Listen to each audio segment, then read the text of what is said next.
বন্ধুরা, রিসেন্টলি আপনারা খবর শুনেছেন তো, মুস্তাফিজুর রহমানকে আমাদের ভারতের প্রত্যেকে কিন্তু প্রতিবাদ করেছে কেকেআর যেন তাদের টিমে না রাখে। আর যে কারণে বাধ্য হয়ে বিসিসিআই কেকেআর কে অর্ডার দিয়েছে যেন মুস্তাফিজুর রহমানকে রিলিজ করে দেয়। আর রিলিজ করে দিয়েছে। রিলিজ করার পর এক্স্যাক্টলি ঠিক বাংলাদেশে কি পরিণতি, আমরা শুধুমাত্র ওদের একটা প্লেয়ারকে আমাদের টিমে খেলতে দিইনি, ব্যাস।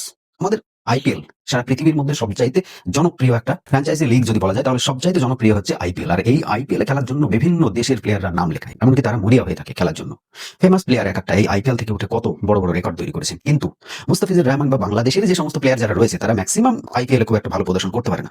এই বছর ঠিক মুস্তাফিজুর রহমান নিজে পারফর্ম করছিল, যে কারণে তাকে আইপিএল এ কেকেআর সিলেক্ট করেছিল। প্রবলেমটাই ওখানে। বর্তমানে বাংলাদেশে যেভাবে অরাজকতা চলছে, যেভাবে সংখ্যালঘুদের উপর অত্যাচার চলছে, যেভাবে রাস্তার উপর ধরে হিন্দুদেরকে কেটে পুড়িয়ে মারা হচ্ছে, সেই প্রতিবাদে আমাদের ভারতে তার কিন্তু আগুন আমরা দেখতে পেয়েছি। বাংলাদেশের হাই কমিশনের সামনে বিক্ষোভ করা থেকে শুরু করে আমাদের কলকাতায় মিছিল করা, প্রতিবাদ মিছিল করা, এবং এই আইপিএল কে যেন বাংলাদেশের কোনো প্লেয়ার না খেলতে পারে তার ব্যবস্থাও করা।